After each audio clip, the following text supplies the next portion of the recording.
Hello po mga kababayan, si Dante Maravillas. Ibigay ko po sa inyo itong mga magagandang balita. Ano niya yan, Mr. Maravillas, na magandang balita? Ayan o.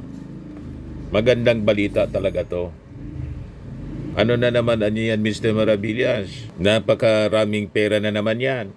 Dito natin makikita po ang sincerity ng ating gobyerno na mabawi yung mga nanakaw ng mga DPWH officials. Mula siya, mga kababayan, sa isang regional director ng DPWH sa NCR, binalik 40 million pesos. Ayan o, prinesent ng DOJ sa press con kanina. Parte daw ito ng 150 million na kinita mula sa nakaw sa mga public works projects, mga kababayan. Ayan o.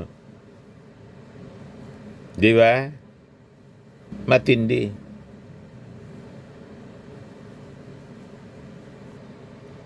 Makikita ninyo, never pa ito nangyari sa mga previous administrations na may nabawi mula sa ninakaw ng mga corrupt officials. Sa mga previous administrations, yung mga ninakaw po, nagastos na.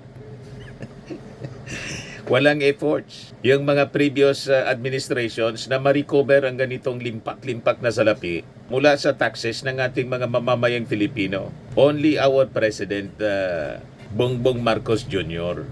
O di ba? Si Digong aminado na pati siya may mga ninakaw. May ninakawan niya ako kaya ubos na.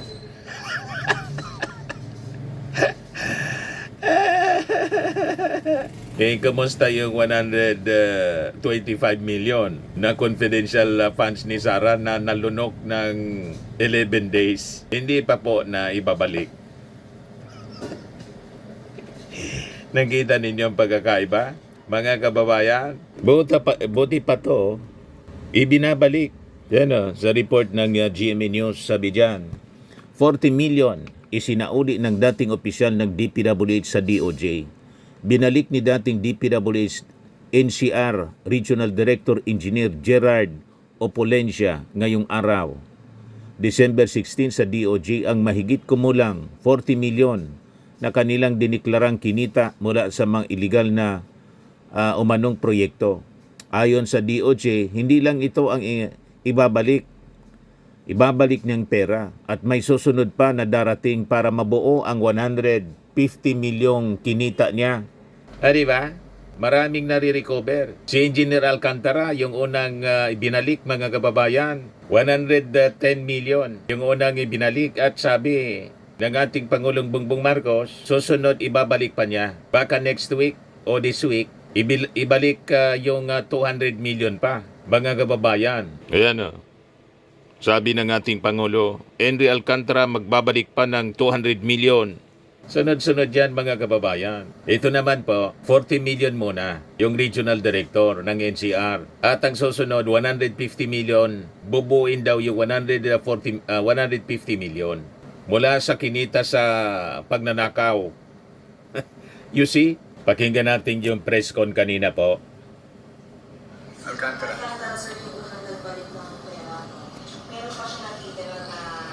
Dapat na isok sa uli. What about that, sir? Meron na ba tayong schedule kung kailan niya ibabalik yun? Very soon, very soon. For security reasons, we cannot divulge yung exact, but information have been relayed to us that may babalik ho very soon. And then, sir, ito yung kay engineer. Na-disclose din ba, sir, kung saan nila kinukuha yung pera na to? Like, is this pinitro pa sa bangko? Nakatago ba yan sa kanilang isa sa mga konto unit o mansyon nila? Actually, wala namang binabanggit kung saan nakuha. Pero tandaan natin na sa kasalukuyan, si Engineer Opolencia, hindi nga siya kasama doon sa mga sigahan sa Senate Blue Ribbon Committee. So, hindi natin alam kung ito'y kasama doon sa mga pera na nasa bangko, or ito'y maaaring na isang tabi. Hindi niya na inilahat kung saan nanggaling. Pero ang alam lang namin is that dahil dun sa kanyang deklarasyon na kanyang involvement sa iba't mga transaksyon in the past, nothing to do with yung post flood projects, minabuti niya na mag-solling na lang. So, yun na nga yung sinasabi ni Yusek T kanina na base doon sa binigay niyang halaga, nagkaroon ng konting computation kasi inaalam namin, hindi naman yan fixed na for every transaction, ito yung porsyento na natatanggap, it varies. No? So we try to validate kung ano yung amount na sinasabi nila at ito nga po yung kinalabasan na sinasabi niya magbabalik siya ng 150,000 pesos even if Million, he did hindi not thousand, take part, na no, mali. or he did not receive any consideration or any amount as a result of yung flood control projects. So, sir, ibig sabihin hindi siya talaga tumatanggap ng mga take factor, sir, yung kwento niya. No, not only for the Bulacan case, no? And that was Grabe talaga po. clearly explained dun sa kanyang salaysay. Grabe kinikita ng mga direktor, assistant director, district engineer, Pero nakalahad lalo yan, na po no, secretary, na insofar at yung as mga flood politiko. control projects, wala siyang tinanggap na Sa pera pagnanakaw po. doon, no? Pero ito nga ay bahagi ito nung kickbacks from other transactions. Yung mga politiko, wala during the pang time he was binabalik. regional director. Sir, ito yung mga ilalahad ni engineer, will this implicate yung mga Magpapakulong na lang siguro. senators, ganun kahalaga na Congressman, senador, wala pang binabalik. yung kanyang ilalahad. Well, yung kanyang ilalahad, hindi naman kasi ibig sabihin na para makonsider ka sa Witness Protection Program, all the time, meron kang tao na may tuturo. Maaari din kasi, no, na sa isang pagsasalaysay, mas maigi kung merong magpapatunay doon sa sinabi ng isa. Let's say, for example, merong testigo na naglahad ng kung anong mga bagay, merong mga testigo rin na sumusuporta, nagpapatunay. Because isa sa mga requirements is that it can be substantiated, it can be corroborated. And the testimony of Engineer Polencia actually does that. It corroborates, no, and it substantiates the testimonies of other witnesses who have come forward earlier. Sir, what's next for engineer operations? Possibility mo siya or malaki po siya? Confidential. That's confidential. We cannot disclose what action the WPP will take, but definitely what we can disclose is that he is covered already by the program, although provisionally. It's a matter that will have to be undertaken by the WPP. So magiging state witness siya po. Sir, kung may panawag ang walang price na G3 at hindi pa nagpapalik. What's the question again? Kung may panawag po sa ibang iskasang po, halimbawa na G3 price na hindi pa nagpapalik. Well, siguro huwag natin ilimita kay Bryce at saka kay JP, no? Kasi si Bryce naman, nakita naman natin, nagbalik siya ng mga sasakyan. No? Pero para dun sa ibang mga tao na sangkot dito sa flood control projects, para dun sa mga may kinalaman, mas maigi pa na sa mas maagang panahon, sila'y makipag-ugnayan na sa department, sila'y makipag-usap na sa amin, nang sa ganun ay makita naman natin yung sinseridad nila.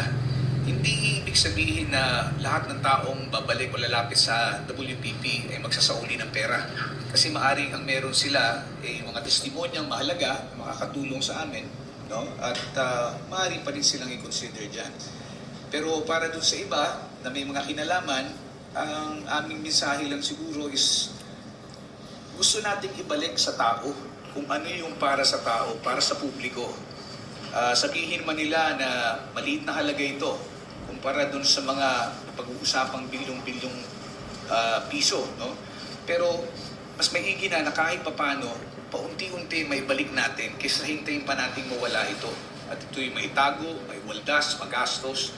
Mas maigi na ito'y maibalik. Nang sa gano'n naman, maibsa naman yung sakit, no, na nararamdaman ng ating mga kababayan. So yan po si Engineer Gerard Opolencia. Siya yung nag-uwi ng nagbalik ng 40 million ngayon po mga kababayan. At pinasok na siya sa Witness Protection Program para mag-corroborate mga kababayan doon sa mga testimonies ng iba pang mga engineers sa issue ng flood control projects na ghost and substandard. So that is the good news ngayon. Another good news na gusto kong i-share sa inyo, yung ating Pangulo with First Lady Lisa Marcos, sinalubong mga kababayan yung isang OFW na naging hero po doon sa Hong Kong, si Rodora Alcaraz. Yan sabi diyan, look, President Ferdinand Romualdez Marcos Jr. together with First Lady Lisa Araneta Marcos speaks with Rodora Alcaraz, a domestic worker who rescued a 3-month-old baby in the child's elderly relative from a massive high-rise fire in Taipo, Hong Kong at the Tambayan Food Hall in Naiya, Pasay City ngayong araw na to. Yan o. Yan yung massive fire mga kababayan sa 6 high-rise buildings sa Taipo, Hong Kong. Doon niligtas nitong Filipina domestic helper po. Yung isang never niyang iniwan, yung bata po. So kinonsider nga siya ang tawag sa kanya guardian angel po. At ang daming humanga sa kanya, buong mundo. Dahil sa kanyang tapang. Yan po siya. Kinausap ng ating Pangulong Bongbong Marcos para pasalamatan at bigyan ng honor. Yan yung ating Pangulo sa 2025 Presidential Pamaskong Salubong para sa mga bagong bayani ng bansa sa Naiya Terminal 3. Kasabay din ang paglunsad ng bagong facilities ng Naiya Terminal 3. Yan po.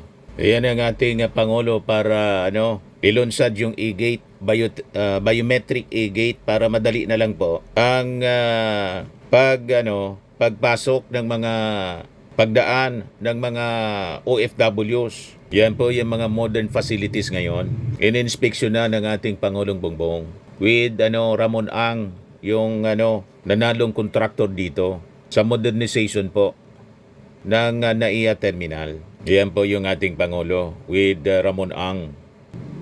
Di ba? Launching siya ng new facilities ng Naiya Terminal 3. Pakinggan natin yung mensahe mga kababayan ni Ramon Ang, tapos yung ating Pangulo When we begin mamaya. our program, may we call on the new NAIA Infracorp President, Mr. Ramon Ang, to deliver his welcome remarks. Excellency, President Ferdinand Romualdez Marcos Jr., First Lady Luis Araneta Marcos, members of the Cabinet, distinguished guests, good morning. Today, we officially open the new facilities here at Terminal 3. Each one focus on the basic things that matter most to the travelers, comfort, ease of moving around the airport. One example is the new biometric immigration processing systems powered by Amadeus, which uses facial recognition technology to clear the eligible passengers in about 20 seconds or less. This is a modern immigration processing equipment comparable to what passengers experience at major airports. It helps significantly ease congestion, meeting the security requirement of the authorities. These biometric systems was delivered and fully funded by NNIC, allowing it to be rolled out without delay. At NAIA's current scale, these upgrades are essential. In 1 year period, since took over September 2024, NAIA handled about 51.7 million passengers, an increase of about 3 million passengers, over 6% compared to the same period prior to the handover. When you are serving that many people, moving them efficiently is one important job. That's why we are also improving what passengers experience between flights. All Filipino Food Hall, which we call Tambayan, brings together homegrown brands and regional dishes from across the country. For some travelers, this will be their first taste of Filipino food. For others, it may be their last before leaving the country. Either way, it's a chance to share something distinctly Filipino. Mezzanine Food Hall adds even more dining option, giving passengers greater choice and convenience at Terminal 3. We are also opening the dignitary halls designed to provide a more appropriate and welcoming setting for official guests. Mr. President, these facilities are part of the ongoing improvement across NAIA, with similar work being done in other terminals. This partnership is delivering the results public can see and feel and have remitted 57 billion pesos to the first year of our operation. With this foundation in place, we look forward to building on this work in the year ahead. Again, salamat po, Pangulo. So yan po ang audio presentation po. Kikita ninyo, napakaganda na. O, di ba? Beautiful. So, mapalad yung ating mga biyaheros, mga kababayan. Mapapabilis na po ang inyong pagbiyahe. Kita ninyo. May pangdignitaries, may para sa mga OFWs. Napakaganda, mga kababayan. Bring more dining choices and a better place to enjoy a meal before boarding. Diba? Tambayan brings together flavors from across the Philippines. A first stop. Napakaganda na, mga kababayan. Oh. Hindi ka magugutom. Heading home. World class, mga kababayan. A curated mix of well-loved Yang sa local and mezzanine. international brands, giving passengers more choices, Di ba? and a more fun. Iyan po. Ang daming restaurant na pwede tayong kumain dyan. Oh. Food Village. Napakaganda. And this is just the beginning. More improvements are being rolled out across terminals, making time at NAIA more enjoyable, whether you're arriving, departing, or waiting to catch your next flight. All of this and the progress we saw in our first year under NNIC. A May year shuttle bus pa. also saw NAIA reach its highest single-day on-time performance at 92.29%. Over sign that the work is taking root. Even bigger upgrades are on the way. New diplomatic and business lounges in time for ASEAN 2026. Grabe po. Collins Napakaganda. Aerospace biometric systems, now being introduced in phases, will soon allow passengers to use their face as their boarding pass. New terminals, new boarding bridges, improved bus gates, world-class retail and dining, and a direct link to the Metro Manila subway. Runway capacity will rise from 40 to 48 movements per hour, and terminal capacity from 35 to 62 million passengers a year. More improvements, more reliability, and a better experience for every traveler. This is NAIA, changing for the better, powered by private investment, and still owned by government and the Filipino people through public-private partnership. Welcome to the start of a better future. O ngayon, pakinggan natin yung mensahe ng ating Pangulong Bongbong. Department of Tourism Secretary Cristina Frasco, the Department of Migrant Workers Secretary Hans Leo Kakdak. I'm a little surprised that I can see you here dahil ang balita ko lang sa iyo, lagi kang lumilipad kung saan-saan para iuwi yung ating mga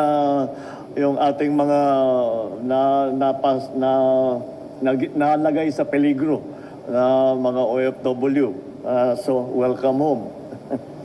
Pasay City Lone District Representative Antonino Calixto, Pasay City Mayor Emmy Calixto Rubiano, the new NAIA Infrastructure Corporation President Ramon Ang, and other NNIC officials present. Big word of congratulations. I have to... Ang commentary namin ni First Lady habang naglalakad kami all the way through the different parts of the airport, ang sabi ko sa kanya, it looks like a real airport finally. Because it looks like the airports that we go through when we travel in other places. And to finally see the airport at least functioning like a modern airport, the importance is, the multiplier effect of this efficiency is quite massive. So thank you for all your hard work. Of course, the First Lady, Luis Araneta Marcos, my fellow workers in government, the partners and private sector and stakeholders for all that we are doing. Ladies and gentlemen, good morning. Over a year ago, the new NAIA Infracorp, or NNIC, took on the responsibility of rehabilitating and managing our primary gateway. The goal was clear: transform the Manila International Airport into an airport that works always with the passengers in mind. Holding the same conviction, we joined hands with the NNIC to ensure that the progress will be felt by the people who use these systems every day. So in doing so, we reaffirmed our commitment to positioning the Philippines as a tourism powerhouse here in Asia. And what better place to improve the travel experience of the passengers than the very facility that welcomes them after hours of journey. In collaboration with the NNIC, we ease congestion on the ground and in the air. We have strengthened airside operations. We have improved seating, cooling systems, restrooms. Oh, cooling system, malamig na. Lahat ng mapuntahan mo sa airport, komportable ka. Meron na tayong restroom, mga Wi-Fi. We have restored old equipment, enhanced baggage handling, introduced new mobility options. Hindi lamang ito usapin tungkol sa infrastruktura. Ito ay usapin ng malasakit, ang pag-unawa sa pagod, pangamba at pananabik ng bawat Pilipino at bisitang dumadating dito sa ating bansa. Because through this partnership, the airport has achieved a single-day high 92% on-time performance. Even at the same time, passenger volumes, routes, and airline partners continued to grow. This accomplishment reminds us that when systems are fixed and institutions cooperate, efficiency follows, and so does public trust. More importantly, the Manila International Airport has received its very first ever customer experience accreditation from the Airports Council International. So, hindi lang sabi-sabi na atin lang na sinasabi natin ang ganda ng airport ay kahit na yung mga nag-aaral tungkol sa kondisyon ng mga iba't ibang airport ay sinabi na maganda na nga ang airport dito sa Maynila. It only shows that the Philippines can meet global standards while remaining grounded in genuine Filipino service. Today's launch of the new immigration e-gates builds on that progress. Passengers can now clear in as little as 20 seconds, not 20 minutes, 20 seconds, with further improvements expected as the system continues to learn and begins to stabilize. Ito ay patunay na iginagalang natin ang oras ng bawat bahero at pinanghahalagahan ang kanilang dignidad sapagkat ang maayos na serbisyo ay karapatan naman ng bawat Pilipino. Beyond immigration, we are also launching the All-Filipino Food Hall, Mezzanine Food Hall, which offers travelers better spaces to rest, to dine, and to reconnect. All-Filipino Food Hall features 15 homegrown brands, while the Mezzanine Food Hall offers 17 standalone restaurants and cafes. These halls allow travelers to experience the flavors of home or discover them for the first time, even within the walls of the airport. We are likewise opening the new Dignitaries Lounge, which reflects the best of what we are as Filipinos: warm, respectful, and welcoming. With the launch of the Medical Tourism Concierge area, we take another important step towards people-centered service. It is designed to receive and assist patients with both efficiency and with compassion, ensuring a smooth and dignified experience from arrival onward. The area includes a well-designed reception counter for medical partners, as well as an enclosed consultation bed that ensures the privacy and confidentiality of our travelers and patients. Building on this momentum, the Department of Tourism introduces the Transit Tour, an initiative created for international passengers with long layovers. Instead of spending hours confined to the terminal, travelers now are given a chance to enjoy a thoughtfully curated glimpse of the Philippines, including its culture, heritage, and people, or what we call experiential tourism. Layunin po nating iparamdam ang diwa at ganda ng Pilipinas kahit sa maikling panahon lamang. The program is open to all transiting passengers of Philippine Airlines, those connecting through other carriers, and landed travelers with onward domestic flights. All these improvements do benefit travelers, including families with children and the elderly, and of course, these changes were designed with our OFWs in mind. Ang ating mga OFW, ang ating mga bagong bayani, ang patuloy na nagdadala ng dangal sa ating bansa. Kanina po ay nakita ko si Rodoro Alcaraz Chunyakaw. Isa siya sa mga biktima ng Taipo Fire. Nakita nyo ba yung napakalaking sunog na nangyari sa Hong Kong? Sa kabila ng panganib ng kanyang hinarap ay pinili niyang iligtas ang sanggol na kanyang inaalagaan. Pinapakita nito ang likas na malasakit ng Pilipino sa kanyang kapwa. Katulad ni Rodora, ang bawat OFW natin ay nagsisikap na mabigyan ng mas magandang kinabukasan ng kanilang pamilya sa kabila ng pangungulila at panganib. Kaya naman, ginagawa ng pamahalaan ang lahat upang maging mas malapit, mabilis at maasahan ang ating mga serbisyo para sa ating mga OFW. Nais ko rin ibalita na sinisimulan na ng BOC ang proseso upang maipamahagi ang 130 abandonadong container van na balikbayan boxes sa mga nagmamay-ari nito.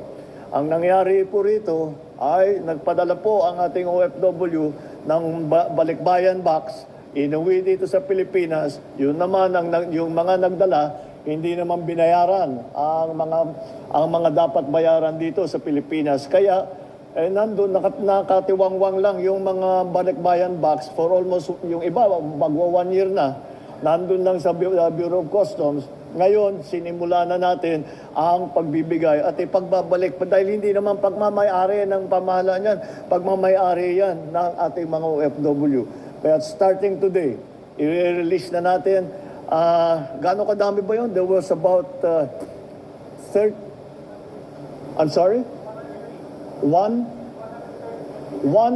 more or less 130,000 balikbayan boxes na nakatenga lang dyan, nag-aantay, hindi alam ang gagawin. Now, we will send them back to their owners. Pipilitin natin. Yung mga iba rito, pinadala para pang Christmas gift nung nakarang taon. Kaya sa wakas, pipilitin natin matanggap naman nila bago dumating naman ang Pasko. Mga kababayan, sinasalamin ng mga reformang ito ang kaya nating gawin kung patuloy na magtutulungan ang pamahalaan, ang pribadong sektor at para sa pagpapabuti ng ating serbisyo para sa mga Pilipino. May these efforts inspire deeper collaboration among stakeholders, stronger institutions across all sectors, and developments that place people at the center of governance. Maraming salamat at mabuhay ang sambayanang Pilipino, mabuhay ang bagong Pilipinas. Diba? Nakakatawa ang ginagawa ng ating Pangulong Bongbong Marcos. Tapos sabihin ni Sara, yung ating Pangulo daw wala mang ginawa. Para maayos yung ating bansa. May ganon mga kababayan. Kaya pakiusap natin sa ating mga Marcos supporters, Marcos loyalists, pag ganitong mga kwento po, mga balita, i-share po ninyo. Yan man lang ang pwede ninyong itulong po para masupalpal natin yung mga paninira ng mga DDS vloggers at yung kampo ng mga Duterte na walang ginawa kundi manira sa ating gobyerno, sa Marcos administration po. Okay pa? Ayan man lang po ang ating short video ngayon. Atid sa inyo nitong napakagandang product from Australia. I am a worldwide amazing pure organic barley powder drink mix from Australia. Yung gustong mag-try po nito at magnegosyo, mag-message na lang po kayo sa amin, sa aking anak na architect entrepreneur Riz Maravillas. So lagi nating tatandaan mga kababayan sa buhay, you become what you believe. Ako po si Dante Maravillas. Bye-bye. God bless.